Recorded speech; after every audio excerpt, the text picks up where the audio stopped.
आप लोगों के बीच खान सर को मैं आमंत्रित कर रहा हूं और ये पूरा मंच और आप लोगों के हवाले खान सर को करता हूं। बहुत बहुत धन्यवाद, बहुत बहुत धन्यवाद।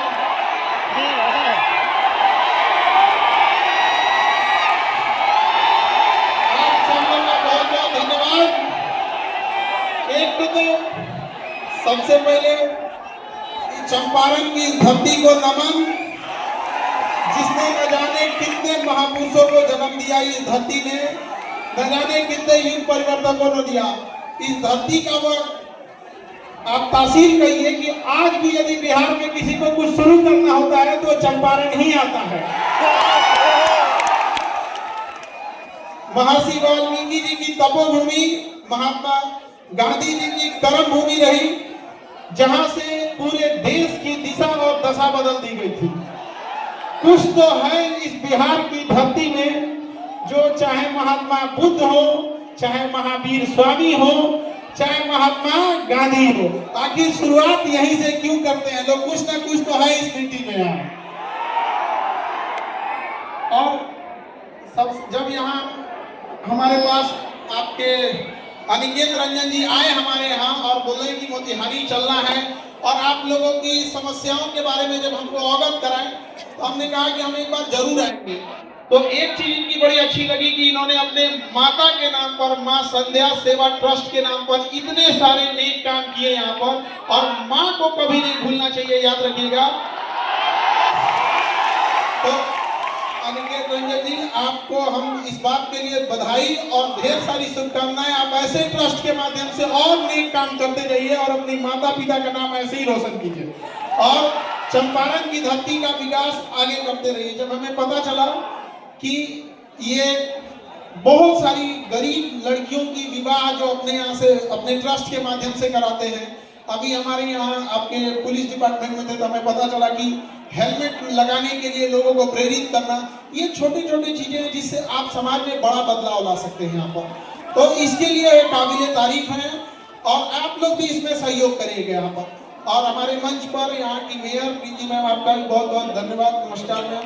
और यहाँ जितने लोग आप लोग आए हैं, कुछ ना कुछ उम्मीद से आए होते हैं बाबू। हम जब यहाँ आए तो जब देखे आप लोग की संख्या तो पहले ही बोले हम अनिकेत जी से कि इससे बड़ा हॉल है कि नहीं है यहाँ। इतना छोट में नहीं के हो। अच्छा हमें तो बोल के जाते नहीं कि अगली बार आए तो एक से बोर्ड वाला में हम तो लोग व्यवस्था कर रखे ठीक है। अनिकेत जी, हम इस बात का वचन लेके जाते हैं, बहुत जल्दी हम दोबारा आएंगे यहाँ पर। एक वक्त के लिए लगा ही नहीं कि हम कहीं दूसरे जगह आए हैं यहाँ पे।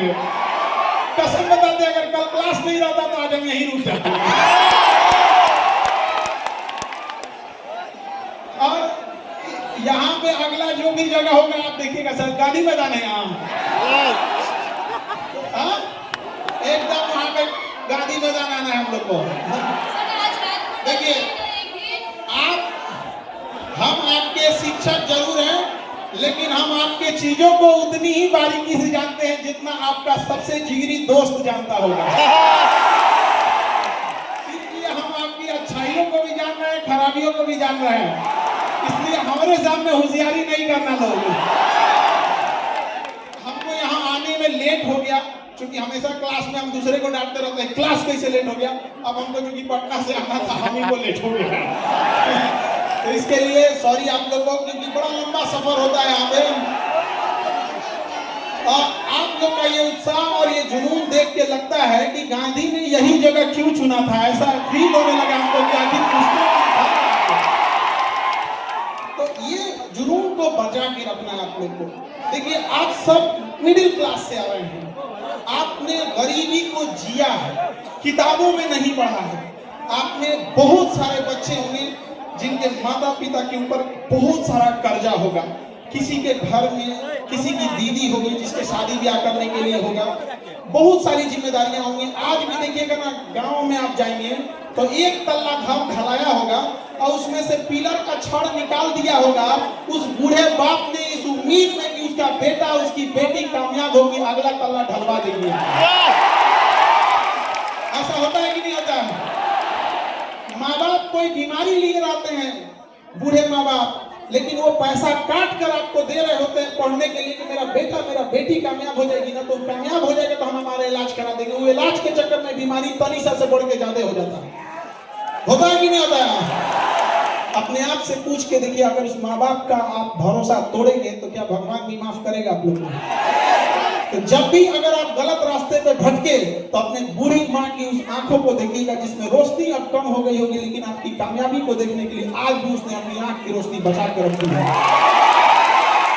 कि उसका बेटा उसकी बेटी कामयाब होके आएगी। और वो दौर चला गया जब केवल कामयाबी पर पुरुषों का अधिकार था, महिलाओं ने दिखा दिया कि छीन लेंगे अधिकार अगर नहीं दोगे तो यहाँ पर।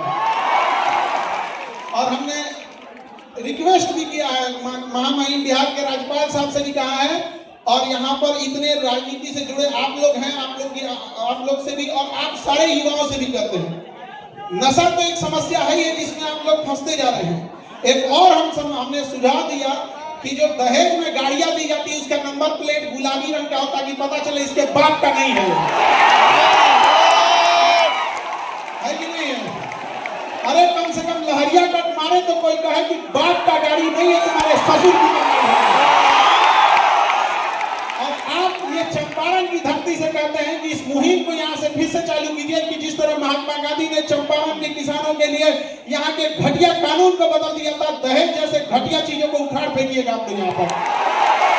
अरे अपने हिम्मत अपने हाथ लो, अपने हाथ में बाजुओं में इतनी ताकत रखिए। आप बिहारी हैं जी, जो चाहे कमा के लीजिएगा। क्या जरूरत है किसी की बेटी के बाप को ढका के उससे दहेज लेने की? और सामने से जब दहेज मिले तो ठुकरा के रख दीजिएगा। आप कहिएगा कि हमने इतना माँ बाप ने शिक्षा दिया है, अपने गुरुओं से इतना हमने आशीर्वाद प्राप्त किया है, और भुजाओं में इतनी ताकत है कि जो चाहे दिला सकते हैं। सम्मान से रखेंगे, चाहे एक ही रोटी खाए, सूखी रोटी खाए, लेकिन सब अपना सम्मान से समझौता नहीं करेंगे।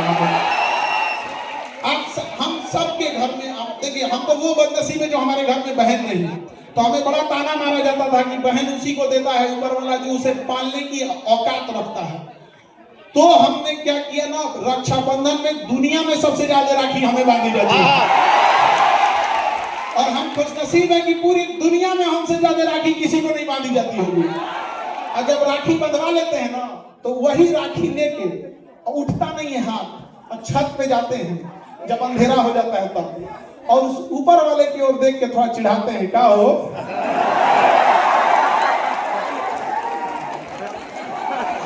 देखा तो रहा एक को महीना दे लो, आई देख लो। शायद इसी सब की वजह से हम बिहारी लोग बदनाम हो जाते हैं कि केकरों से टकरा जाता है सब जाते। दुख तो है इस बात का, जब कभी हमें प्रॉब्लम आता है तो कई बार ऐसा लगता है कि काश मेरा भी एक बड़ा भाई होता, और जब कभी घर में कोई बीमार पड़ता है तो फील आता है काश मेरी भी एक बहन रहती। घर को जितना अच्छे से बहनों ने संभाल के रखा है, कोई नहीं संभाल सकता है उस चीज को। और ये आप लड़के लोग को समझ में आएगा जब अपनी बहन की विदाई करोगे तब। विदाई करने के तुरंत बाद जब तुम विदाई करके लौटोगे घर में ना, तो घर की चार दीवारी पूछेगी कि इस घर को सजाने वाली को तो तुमने विदाई करके भेज दिया। तो इज्जत करो बाबू, जब तक घर में है वो लड़ेगी चाहे कुछ भी करेगी, लेकिन तुम्हारे लिए हमेशा खड़ी रहेगी तुम्हारे साथ यहाँ पर। तो हमेशा याद रखिएगा, अपने संस्कार का परिचय दीजिए। यदि शत्रु को हराना है तो शस्त्र उठाना पड़ेगा, शत्रु को हराना है तो शस्त्र उठाना पड़ेगा, लेकिन समाज बदलना है तो हमें अपने शास्त्रों को उठाना पड़ेगा। हम अपने शास्त्र भूल चुके हैं, तो हमें ये सारी चीजों को एक साथ लेके चलना है। माता पिता के भरोसा को कभी मत तोड़िए। अभी हमने देख रहे थे कि यहाँ बहुत सारे बच्चे नशा जैसे खराब चीजों में उलझते जा रहे हैं। आप समझो बाबू, नशा कोई एक दिन में लगने वाली लत नहीं होती है। आप इसे शुरुआत करते हो च्युइंगम से, आप इसे नॉर्मली छोटे से कैसे स्टार्ट कर देते हो, छोटे से च्युइंगम से, फिर उसके बाद छोटा सा जाते हो, कभी पार्टी फंक्शन में ले लिए कि किसी का शादी ब्याह है, कोई त्योहार है, किसी का रिजल्ट हो गया, मैं जीत गया। ये धीरे धीरे पहली दहलीज है आपके बर्बादी के, किसी को बर्बाद करने का। आपका दोस्त कहेगा कि दोस्ती के लिए ये नशा कर लो ना, उसी को कहिए ना दोस्ती के लिए तो छोड़ देना, और उस दोस्त को एक कप नाली का पानी उठा के दीजिएगा, कहिएगा दोस्ती के लिए पी ले। याद रखिएगा, ऐसे दोस्त लोहे लोहे के में लगे उस जंग के समान होते हैं, जो तब तक उस लोहे से चिपके रहते हैं जब तक उस लोहे का अस्तित्व न मिटा दें। ऐसे दोस्तों की जरूरत नहीं है, याद रखिएगा। बहुत ज्यादा गिनती के लिए मत रखिएगा। अरे दोस्त एक जैसा हो, एक ही हो, लेकिन कर्ण के समान हो, अपना हस्ती मिटा दिया दुर्योधन के लिए। अलग बात था कि दुर्योधन गलत था, लेकिन दुनिया आज भी मिसाल देती है कि दोस्त हो तो कैसा, कर्ण की तरह। ऐसा कोई दोस्त ना हो आपका कि जीवन बर्बाद कर दे आपको। धीरे धीरे आपको लत लगाएगा, फिर आप आदी हो जाएंगे उसके, फिर आप उसको पीने लगेंगे। जब आप शराब, गुटखा या किसी चीज में जब आपको आदत हो जाएगा, फिर धीरे धीरे आप उसके डिपेंडेंट हो जाएंगे। अब आपको नहीं मिलेगा तो परेशान हो जाएगा। ये स्टेप समझो, स्टेप। तो डिपेंडेंट जब हो जाएंगे तो फिर अब आप उसके शिकार होंगे। डिपेंडेंट होने के बाद अब आप उसको, वो नशा अब आपको करेगा नहीं। फिर अब आप अगले स्टेप में जाओगे कि इंजेक्शन मारने के लिए, तो ये दुनिया भर का ये सब चीजों को, ड्रग्स वगैरह पे ये जब आप चले गए तो ऐसा मत सोचिएगा कि केवल आप बर्बाद हुए। किसी माँ के आंखों का सपना टूटेगा आपके इस नशे के चक्कर में। किसी के बाप का कॉलर सर से नीचे झुक जाएगा। किसी की पत्नी और उसके बाल बच्चों का पूरा भविष्य अंधकार में हो जाएगा। तो लात मारो ऐसे दोस्तों को जो आपको बिगाड़ देता है। इतनी तो हिम्मत होनी चाहिए, इतनी तो हिम्मत होनी चाहिए। जितना भी बड़ी गाड़ी देखोगे ना, फेरारी ले लो, रोल्स रॉयस ले लो, ये बड़ी बड़ी जो गाड़ियां होती हैं करोड़ों की, इसमें ज्यादा सीट नहीं होता है। जानते हो क्यों? उसको पता है कि जिसको खरीदने की औकात होगी उसके ज्यादा दोस्त नहीं होंगे, है कि नहीं? आवे बदलिए इस समाज को। आप लोग युवा हैं, अगर नहीं बदल सकते हैं तो धिक्कार हो जाएगा ऐसे युवाओं के ऊपर। अपने आप को बदलिए, इस गरीबी से निकलिए। आपको यही एक एज है, ये आपके जीवन का सबसे बहुमूल्य एज है। इस एज को मत गंवाइए, अपना पूरा जी जान लगा के झोंक दीजिए इस चीज को पढ़ने में। देखिए किसी के माता पिता गरीब होंगे, किसी के माता पिता मिडिल क्लास होंगे, तो ये मत देखिए आपके माता पिता गरीब हैं या कैसे। आप गरीब घर में पैदा हुए तो आपका कोई गलती नहीं है, लेकिन अगर आपके माँ बाप गरीब घर में मर गए तो केवल आपका दोष है। इसलिए जी जान लगा दीजिए। और क्यों नहीं कर सकते आप लोग? सबके जीवन में संघर्ष आता है। याद रखिएगा, जिस पत्थर पे छीनी हथौड़ी का चोट नहीं पड़ता है, वो पत्थर कभी भगवान की मूरत नहीं होती है। पैर से लोग टुकरा के चले जाते हैं। तो जीवन में यदि आपको तकलीफ हो रहा है तो याद रखिएगा, ऊपर वाला आपको पत्थर जैसे शरीर को काट के मूरत बनाना चाह रहा है। भागिए नहीं इस चीज से। कुछ देर बर्दाश्त कर लिए, फिर लोग आपको पूजने आएंगे यहाँ पर, और बुलंदी के शिखर पे चले जाइएगा। लेकिन कभी अपने अंदर अहंकार मत लाइएगा। अहंकार तो रावण का नहीं बचा, तो हम लोग कौन डेगची के मसाला है?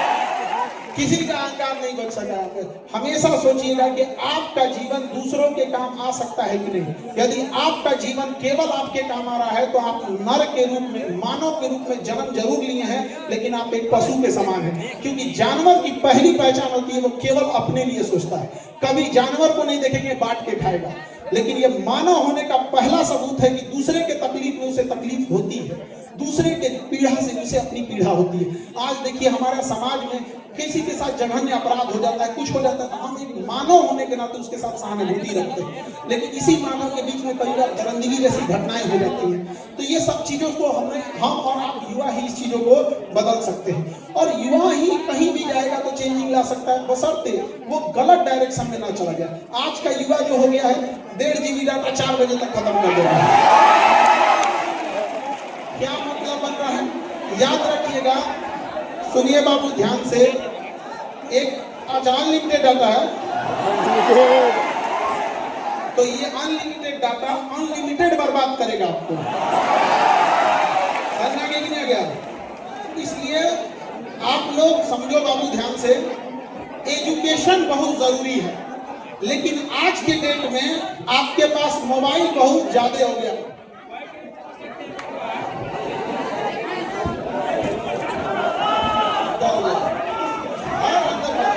अरे दिन फंस गया तो कोई हमको हीरो है कि अपना कपड़ा से अरे वाला हम लोग तो ये कोई इधर से इधर फंस गया तो कर आएंगे ऐसे ना। हम लोग तो सेलिब्रिटी आदमी, हम लोग शिक्षक है। शिक्षक का सबसे बड़ा ताकत होता है कलम।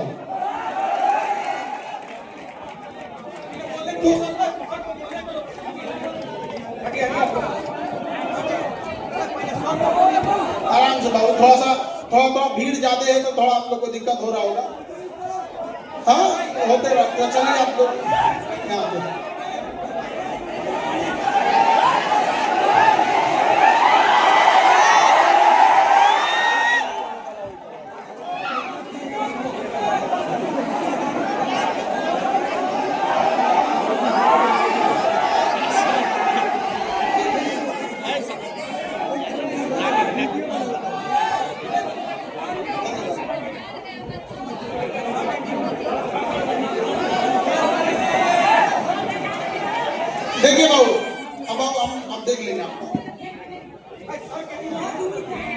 अच्छा बाबू हम आपका रख लेंगे, ठीक है, हम आपका रख लेते हैं। देखिए बाबू, अभी आप सबके हाथ में मोबाइल है और जिस स्थिति में, जिस एज में हैं आप, इस एज में एजुकेशन जरूरी है।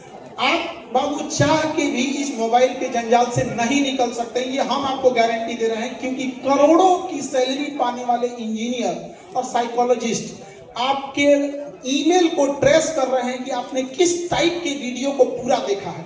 यदि आपने कुकिंग की वीडियो को पूरा देखा है तो अगला घसकाइएगा तो कुकिंग से रिलेटेड आएगा। वो 1 महीना टाइम खर्च करके आपके उस ईमेल से 10 से 20 आपके इंटरेस्टिंग टॉपिक को ढूंढा है, आप घसकाते जाइएगा वही आएगा, इसलिए आप उससे निकल नहीं सकते हैं। तो बाढ़ के पानी को रोक नहीं सकते हैं, मोड़ सकते हैं। तो इस मोबाइल की दुनिया में आप करिएगा क्या, इंटरटेनमेंट के बजाय, नाच गाना देखने के बजाय, कॉमेडी देखने के बजाय, इंटरटेनमेंट ना करके पढ़ाई से रिलेटेड कुछ चीज देखने की कोशिश कीजिएगा। जैसे लेजर सर्जरी कैसे होती है, रडार कैसे काम करता है, एनिमेशन वाली चीजें कैसी काम करती है। इसे हम लोग इंटरटेनमेंट नहीं करते हैं, इसे एजुटेनमेंट करते हैं। एजुकेशन से इंटरटेन होना, तो इसे क्या कहेंगे, एजुटेनमेंट।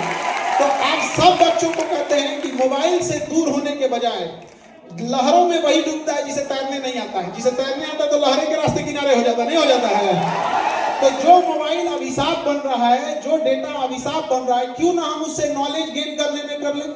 हम क्यों जाएं एगो फिल्म देखने में, हम क्यों ना ये देख लें कि हमारे जो गुजराल साहब जब प्रधानमंत्री थे तो क्या नीतियां लाए थे, मनमोहन सिंह के समय क्या थी, मोदी जी के समय क्या थी। अगर आपको इसमें इंटरेस्ट नहीं है तो इंटरनेशनल रिलेशन देखिए, साइंस देखिए, किसी भी चीज को देखिए, बस आप उसको इंटरटेनमेंट में मत जाने दीजिएगा, वरना जब आप इंटरटेनमेंट में जाते हैं दिमाग आपका संकुचित होता है।